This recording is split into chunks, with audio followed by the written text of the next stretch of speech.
Welcome. I have found you guys an exciting and very well written Rainbow Dash and Five Nights at Freddy's crossover. This was found on fanfiction.net. It is written by X the Reaper. This is Chapter 1. When most ponies hear the name Rainbow Dash, they think of the self proclaimed fastest flyer in Equestria, wannabe Wonderbolt member, holder of the element of loyalty of the elements of harmony, and several times savior of Equestria. To her friends, she's the weather manager of Ponyville, professional slacker, and the loyalist friend you can have. Most, including herself, don't connect that name with a security guard at a rundown pizzeria place in the middle of Baltimore. And yet, here she was.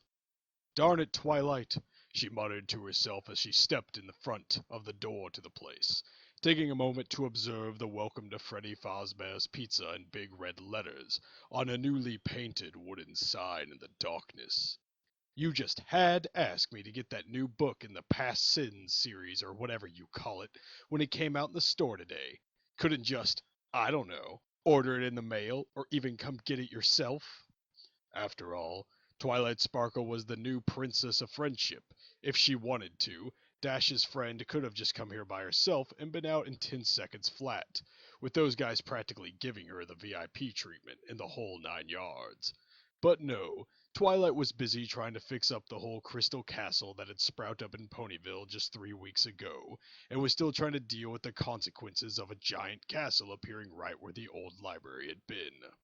Things like that just don't happen without someone asking questions, even for a little town like theirs that had seen mad gods rise and fall. In fact, Twi had been so busy that she asked Rainbow herself, who didn't have anything better to do and had been considering taking a few days of vacation, to see if she could buy the book for her. She had been sure at first, but after seeing Twilight's haggard looking state from all the stress, she had been convinced to go and do it. After all, that's what friends do, right? Well, when she finally got there and figured out where the store was, she went and bought the book for Twilight, with the bits she gave her. Something about the reincarnation of an ancient evil or something like that. But Rainbow did not care. She had to fight tooth and hoof to get in there and get a copy from the rabid fans. All she wanted was to get home and laze about for a few days. She took off as soon as she got out of the store. Unfortunately, this was one of those rare days she decided not to check the weather forecast for the region. And wouldn't you know it, there was a big old thunderstorm scheduled for the day. Rain, lightning, high winds, all that good stuff. Three guesses as to what happened. Well, the good news was that the book and Dash were fine. Nothing got broken or fried, and heck, the book itself was completely dry. Guess she was right in asking Rarity to give her a waterproof satchel for her birthday. Bad news was that the thing that Dash crashed into when she was buffeted by the winds happened to be the sign of the rundown restaurant. She won, and the sign was totaled. Look, I'm really sorry about all this, Dash said slowly as she watched a pair of work ponies lift the broken remnants of the sign up and onto a wagon. The bear head painted on it looked almost accusingly at her, where it wasn't warped by the impact of her body against it. She bit one of the tips of her wings in frustration. It was an accident, seriously. No, no, it's all right, Miss Dash. The brown stallion next to her with glasses, a pizza cutie mark, and wearing a gray suit sighed, looking down at the clipboard. Anyone going out in such weather should be lucky to make it out in one piece like you did. Besides, one less thing to take down when the place goes under, I suppose. Even so, Dash cringed. She couldn't believe her luck. The day she forgot to check the weather, this had to happen. Yeah, the book was alright, but that didn't change her feelings of guilt. The guy sounded so darn sad. Look, mister, if there's any way I can make this up to you, she began, then stopped when the stallion turned to her with a surprised look. Wait, seriously? He asked while adjusting the black glasses on his muzzle. You, the Rainbow Dash, want to make this up to me? Dash felt some of her guilt fade as momentary irritation and pride slipped through. What did this guy think she didn't pay her debts? Of course, she replied, conviction in her tone. I'd never leave a pony hanging. The stallion blinked for a moment, then looked down at his clipboard. Well, if you happen to have 120 bits on you right now. Dash felt her hopes sink. That much? She stuttered, slowly pawing at the ground. Well, not really. She had about 30 bits on her at the moment, half of which had been changed for the book when the cashier learned she was buying it for Twilight. The mayor's eyes had gotten as wide as Pinky's when she realized she needed to throw a party and gave her a discount. The rest was just traveling money, buying food and the like. The guy looked contemplative for a moment, then rang a hoof through his back, black and graying mane. Actually, there might be a way, if you don't mind working it off, of course. Dash blinked. Was this guy seriously offering? What's the job? She asked slowly, looking at the restaurant. I mean, I've never been much of a cooker. He laughed slightly. No, Miss Dash, I would not ask that of you. He pulled out a copy of today's paper out of his pocket and showed her the want ads. Right here, he pointed. Dash took a moment to read it. On it was a picture of some weird-looking bear, one of those animatronic robots she heard Twilight go on about at one point. Something about them being skeletal metal dolls enhanced with magic, wrapped in plastic and foam bodies. Supposedly, they'd been all the rage about 3 decades ago, but something about them was creepy and dangerous, so they went out of production and were only recently coming out again, safer and all that. Next to it was some text. Help wanted. Freddy Fazbear's Pizza, family pizzeria looking for security guard to work the night shift, 12 a.m. to 6 a.m. Monitor safety cameras, ensure safety of equipment and animatronic characters. Not responsible for injury or dismemberment. $120 a week. To apply, call 1-888-Fazbear. She looked up, giving him a questioning stare. You're kidding me about the whole dismemberment bit, right? She asked simply. He laughed, though Dash thought she heard a tremor of hesitation. Of course I am, he said quickly, but even so, do you want the job? She looked back down at the image. By Celestia, that bear creeped her out. Then at the pizzeria, the tinted windows preventing her from seeing any of the robots. How long's a week? 5 nights, he answered. 4 bits an hour for 6 hours, coming out to 24 bits a night. Dash bit her lip. 5 days. She had planned to use a week's worth of vacation days for her break. That meant she would only have 2 days of free time left, not to mention getting back with the book, though she could just mail it, and it would take about 3 days or so, probably with a later letter explaining her predicament. Suddenly the thought of just asking Twilight to send another 90 bits in the mail to her crossed her mind, but she rejected it out of hoof. This was her mess, and she was perfectly capable of handling it. Besides, Twi would nag her like a mother hen for riding on her coattails, and that wasn't her style anyways. Besides, what was 5 nights in the long run? Okay, mister, she finally said, a confident smirk plastering itself onto her face. You've got a deal. He smiled. Please, Miss Dash, call me Schmidt. Griff Schmidt.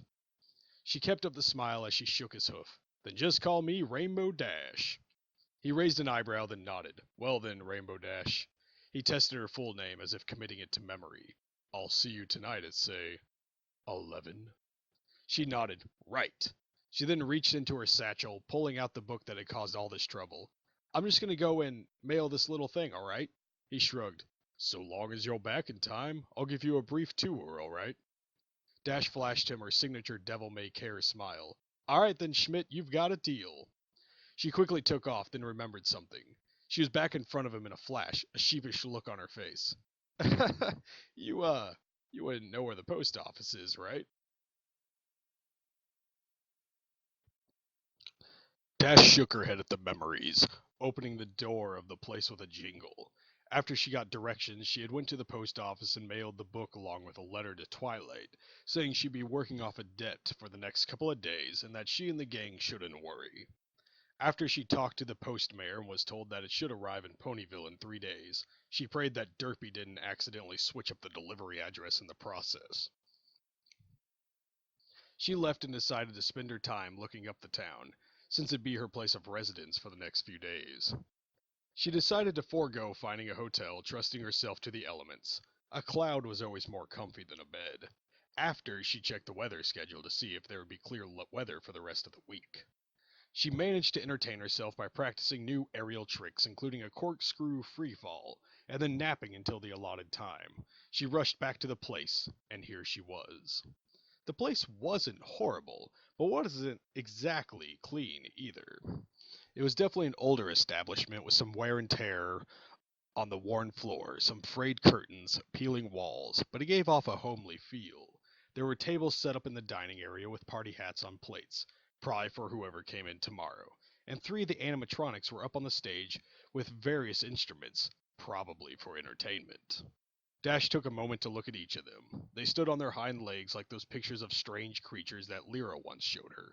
Humans, she believed the name was. And they were taller than she was, probably coming up to Big Macintosh in terms of height, staring off into the distance. The one on the left was a purple bunny with light red eyes and black outlines, white teeth, wearing a red bow tie and holding an electric guitar. The one on the right was a bright yellow chicken with purple eyes and black outlines, an orange beak with white teeth, wearing a bib that read, "Let's eat," holding a cupcake with eyes. She suddenly had flashbacks to what Pinkie Pie decided to bake one nightmare night. Finally, in the center was the bear she saw in the advertisement. A large brown body with blue eyes, also with black outline, wearing a black top hat and black bow tie, and just like his fellows, had bright white teeth. She was slightly disturbed as she stared at them, something about how their eyes and teeth looked way too real for comfort, or how their bodies seemed just too off to be living flesh, but she couldn't help but feel a little creeped out. "I see you've met Freddy, Bonnie, and Chica." Dash yelped and nearly flew into the air, quickly turning around to see Griff standing there with his right hoof up. "Oh, okay, sorry for scaring you," he apologized. She shook her head, trying to get over her embarrassment. "I'm not scared," she quickly said. "You just surprised me is all." He chuckled. "Again, my apologies." He walked up next to her, observing the animatronics with something resembling nostalgia. "What do you think?" It took her a moment to realize what he was getting at. Looking back at the robots, she hesitated to say they were creepy looking, as she didn't want to insult her new employer. "Kinda creepy, huh?" he asked, noticing her look before she could assure him. He added, "No need to spare my feelings," he told her. "I thought they were creepy too, even a little scary when I first saw them. But my dad brought them when they were all the rage, so they're kinda like family to us." "This place is your dad's?" Dash asked, actually sort of grateful that the conversation had steered away from the robots. She was getting a little nervous looking at their eyes, almost like they were staring at her.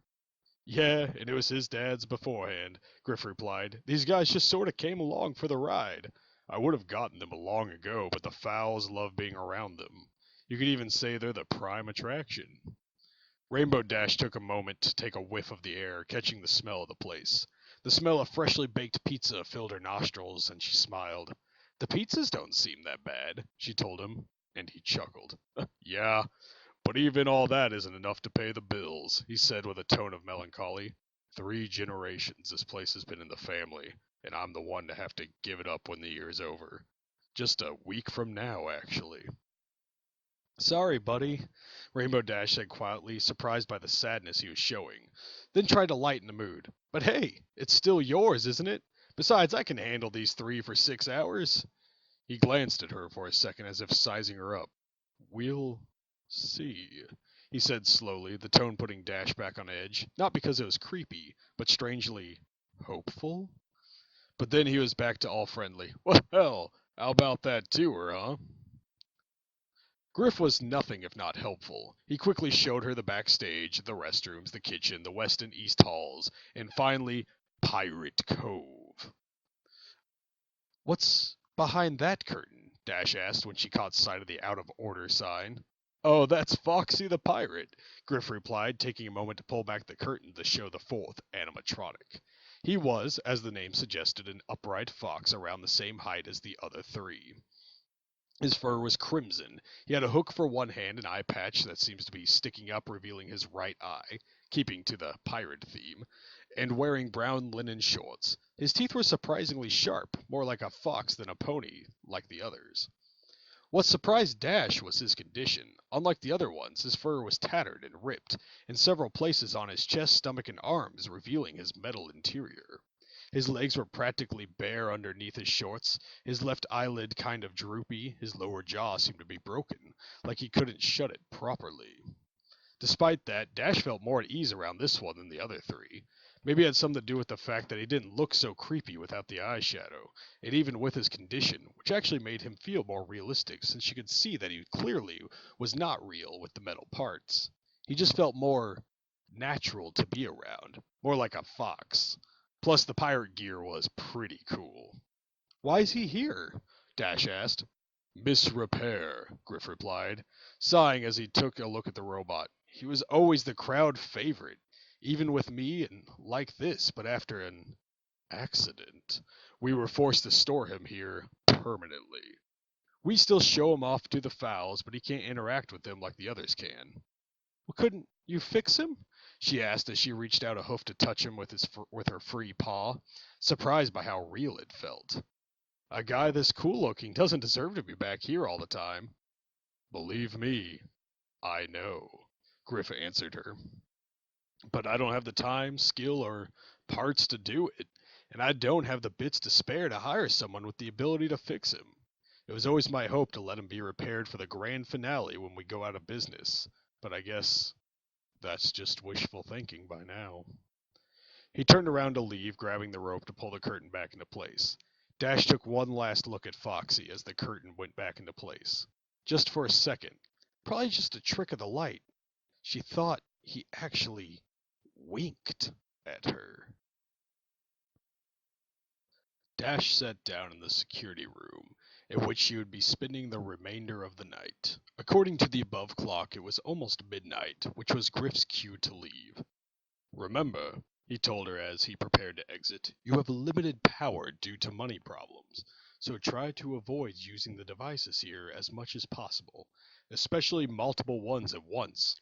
I'd recommend checking the cameras periodically, using your door's lights sparingly, and only shutting the doors when it's absolutely necessary. Yeah, I got it, she told him, taking a moment to figure out exactly how she was supposed to use this magical tablet plugged into the wall. Did I ever tell you it's kind of weird you have money problems and yet you can afford this sort of stuff? Pretty sure I've never heard of half of it until you told me about it. He chuckled. Hey, most of it's just point and click, so you'll be fine. Besides, my dad was big on advancements into the future and stuff powered by magic, so we made some purchases on experimental stuff that we probably would have been better off without, in the long run, and he kept doing it until I got the place about 5 years ago. Still, might as well make use of them. He gave her a final smile and stepped out. Good luck, Rainbow Dash. I hope to see you in the morning. Yeah, you too, she replied, watching as he left. On a whim, she brought up the cameras, watching as he made the exit, stepped out, and locked the door behind him. No worries there. He had been certain to give her a spare key in case she needed to get out, and also pointed out the fire exits of the building. Dash sighed as she put the tablet down and took a look at the clock. Noticing it was currently midnight, she took a moment to look around the office, noticing the small fan on the desk blowing to keep her cool, a coffee mug in the corner filled with some black liquid for simulation, several camera feeds that connected directly to the tablet, some posters on the wall that read "Celebrate" in big letters with the robots on them, along with some crayon drawings, probably by donating fowls. She was about to check the cameras when a ringing noise interrupted her.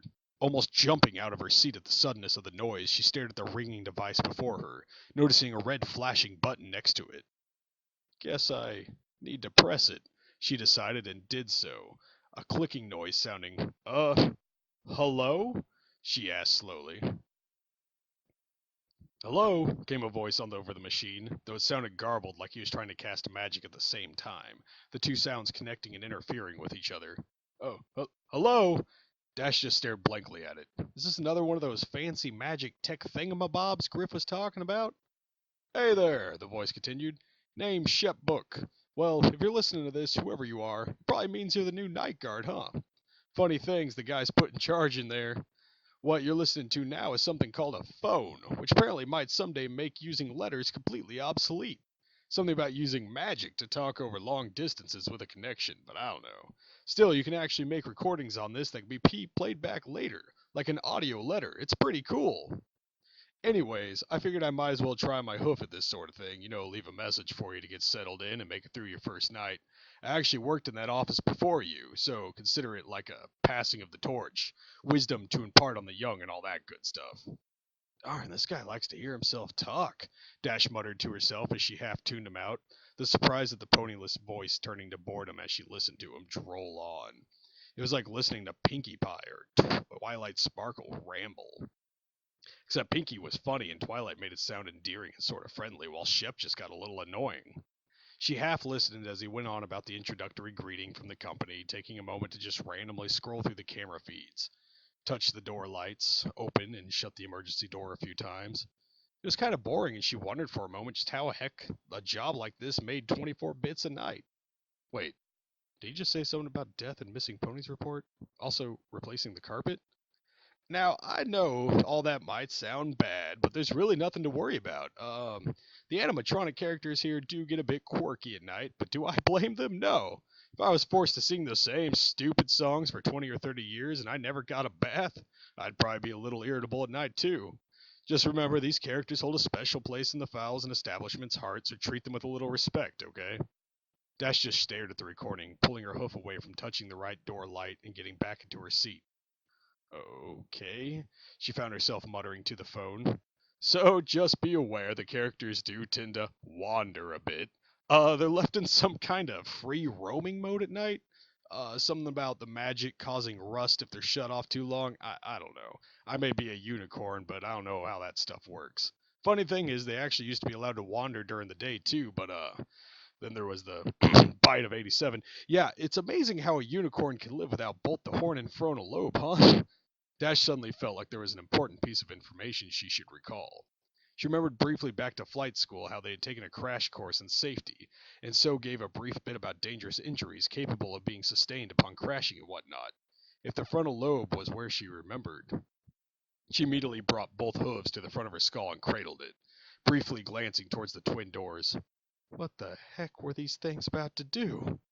So, since this is your first night, it should be pretty quiet around here, so you should be fine. Now, concerning your safety, the only real risk you have as a night watch pony here, if any, is the fact that these characters, if they happen to see you after hours, probably won't recognize you as a pony.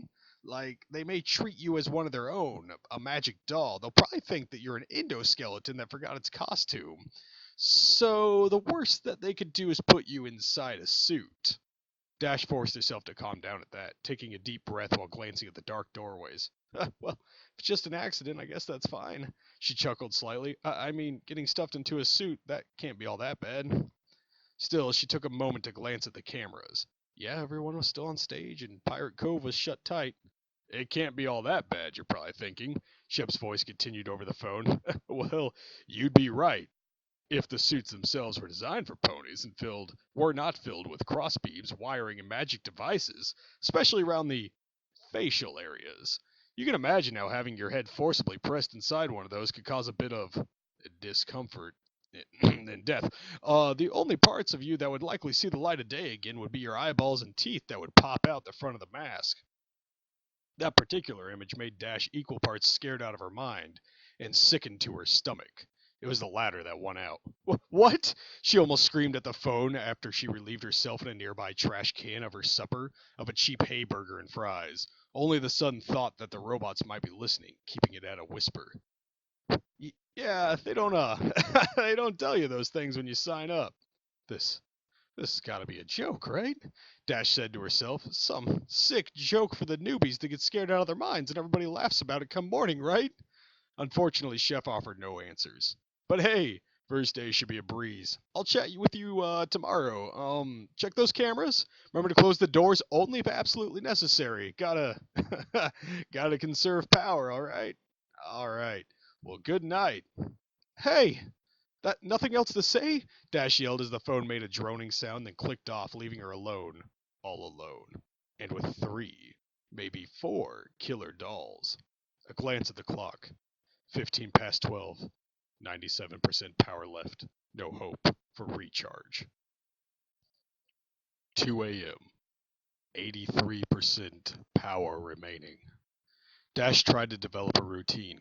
Check the cameras around the stage and Pirate Cove. Switch off.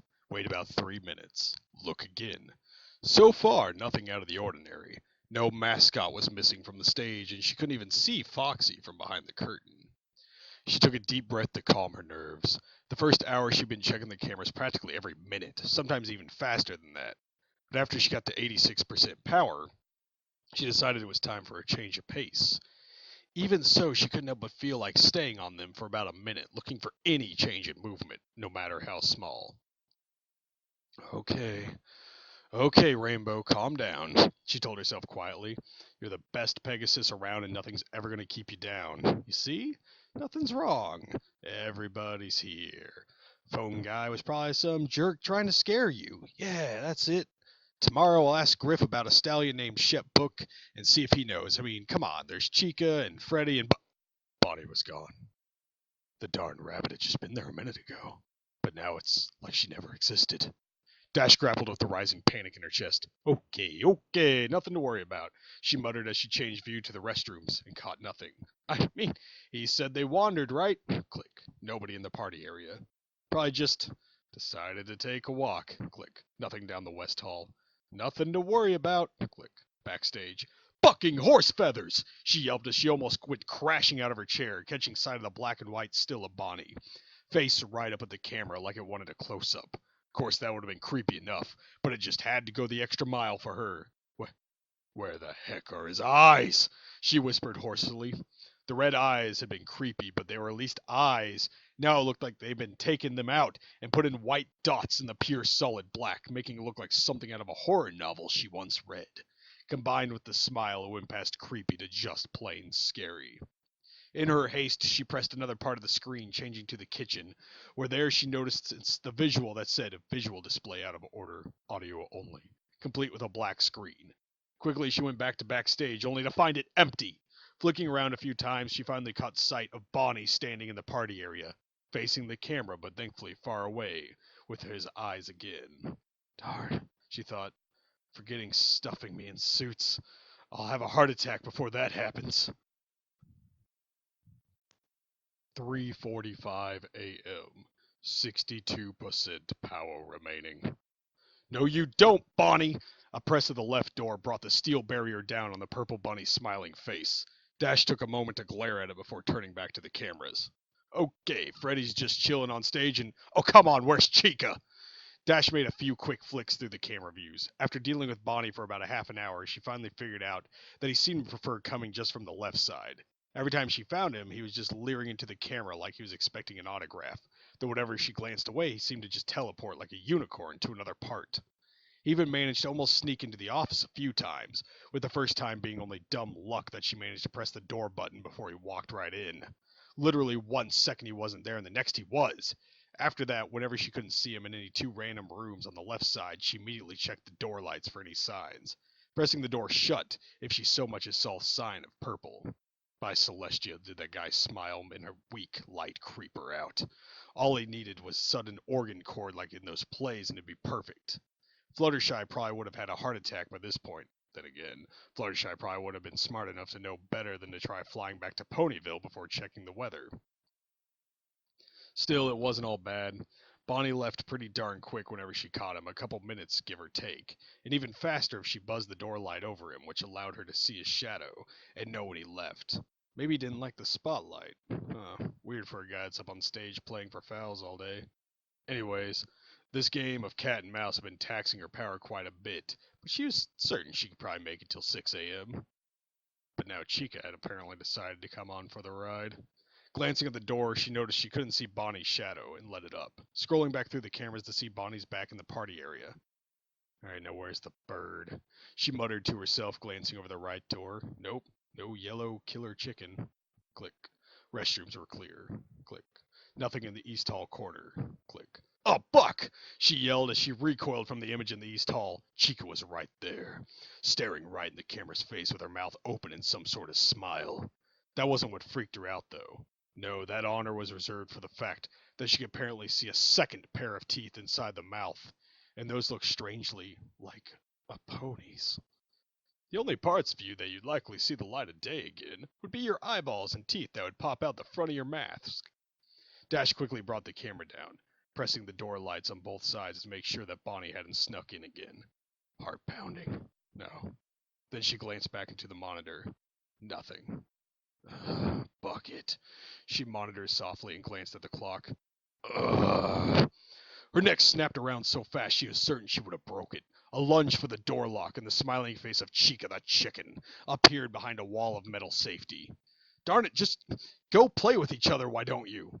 Dash yelled at the door, immediately turning around, her hooves raised in a fighting position in case Bonnie had snuck in.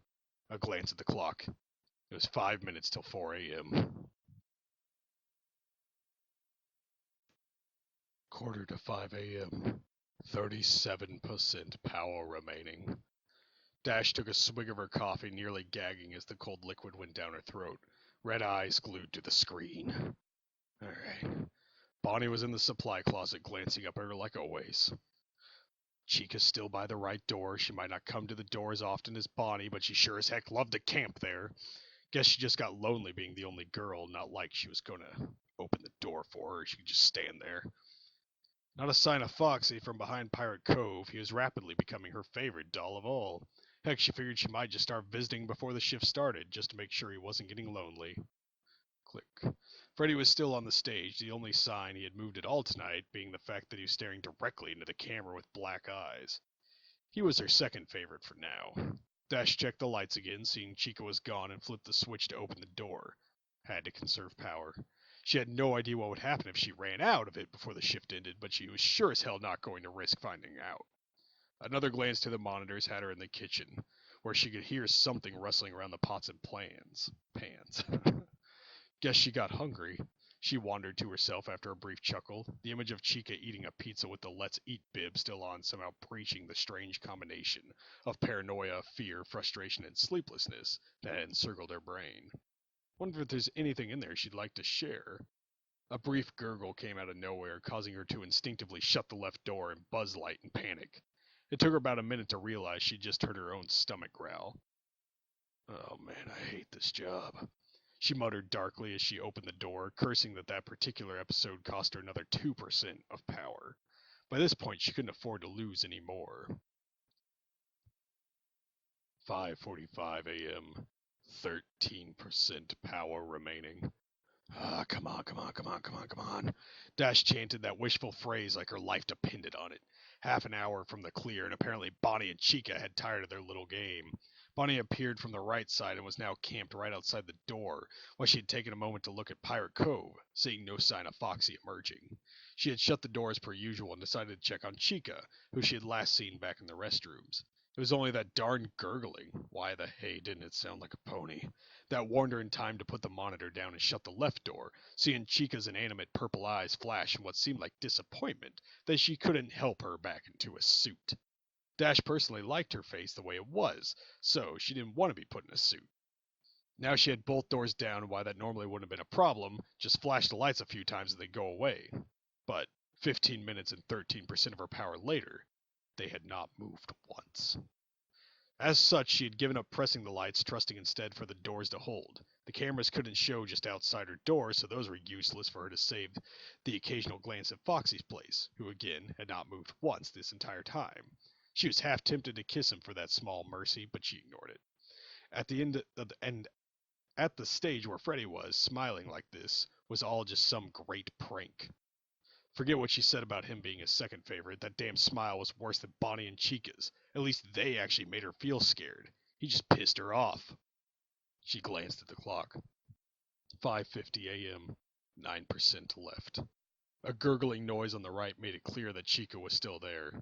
8%. A buzz of the light showed Bonnie's shadow. 7%. The last of the cold coffee went down Rainbow's Dash's throat. 6%. A glance to the cameras, her grip on the tablet beginning to shake almost imperceptibly. 5%. Freddy on stage, staring straight at her. 4%. Face twisted into that damn smile as if telling her he'd see her soon. 3%. The lights flickered. Images of them being right outside the door, ready to greet her with open arms and smiles, filled her mind. 2%. Rainbow Dash swallowed the rapidly rising lump in her throat, cold sweat breaking all over. 1%. She inched her chair back, muscles tensed and ready to flee at the moment she saw a chance. She wasn't going down without a fight, that much was certain. 0%. The power went out. The doors went up. Dash prepared for the two dolls to charge right in, heart pounding and hooves raised to smash one of them. Nothing. Dash blinked, her mind quite literally a blank. Despite knowing she shouldn't, she waited there for several seconds, for some sign that they were coming. But again, nothing. They gave up. She wondered, slowly dropping from the chair to walk towards the left door, ears on alert for any sort of incriminating sounds, ready to move faster than a scared Fluttershy if anything was up. She glanced at the clock in the corner, but since it was wired directly into the main power supply, and with the darkness, she couldn't see the time. She fiddled with the light stick at her side, something Griff had given her in case she decided to wander out of the security room, and turned it on after a moment, the thin ray of sweet celestial blessed light shining outwards. Nothing. She entered the West Hall, all senses on alert, light flashing at every nook and cranny. Where are you? She whispered slowly, but no sounds of the doll's movements reached her ears. Despite herself, she found herself slowly making the rounds, down the hall to the dining area. No sign of Bonnie or Chica anywhere, yet the feeling of paranoia was so strong that Dash couldn't think that it was over. It hung around her like a bubble, moving with her everywhere and making her feel isolated, small, and insecure. She wondered if this was how Fluttershy felt sometimes. She gripped the light stick together, idly wondering if it was durable enough to serve as a makeshift weapon. Rainbow stopped by Pirate Cove, her eyes on the shut curtains with its sorry, out of order sign. Her eyes and light danced over the stage, senses peeled for any change in the design, any sort of shift from when her night had begun. But nothing. The cove was perfectly fine, the occupant still behind the curtain. Despite herself, Dash couldn't help but giggle slightly, a hysterical giggle of relief, but one nonetheless. Yeah, you know what, Foxy? She said quietly, yet in the stillness it was like shouting. You're all right. With that, she left on the way towards her main goal. Still, she made sure to glance back every now and then, and she didn't stop listening until she was out of the vicinity. After what seemed like hours, Rainbow finally made it to the dining area, everything just like how it was 6 hours ago. Her eyes glanced everywhere but there. Fear of not what she would see, but what she wouldn't see. But curiosity was a strong force, and like a magnet, her eyes were drawn up to the stage. But there they were, Bonnie, Freddy, and Chica, all up and ready like they'd been there all night. No sign of having moved at all, and staring off into space with their smiles. Rainbow noticed a clock above their heads over the stage. She shined her light onto it. 6:10 a.m. She had survived the night at Freddy's. Rainbow looked out towards the windows and blinked as she felt rays of sunlight pass over her tired eyes. Never before, even in her darkest nightmares, had that sight brought so much pure joy and happiness and relief into her heart. She wanted to jump, shout, scream, and break down out of joy, sing that laughter song Pinky had sung with her when she was with her friends and they traveled into Everfree, banging out a beat on the floor. But she did none of these things. Instead, she simply sat on her haunches and smiled at the warm morning light, simply taking a very rare moment to just relax and appreciate its beauty. Then she felt like she was forgetting something important. Glancing back towards the stage, she noticed that all three of the dolls seemed to be giving her mischievous glares, as if telling her to savor this moment as long as possible. Because then she remembered the deal. She had to work 5 nights at Freddy's, and she still had 4 more, and that meant she was coming back tomorrow.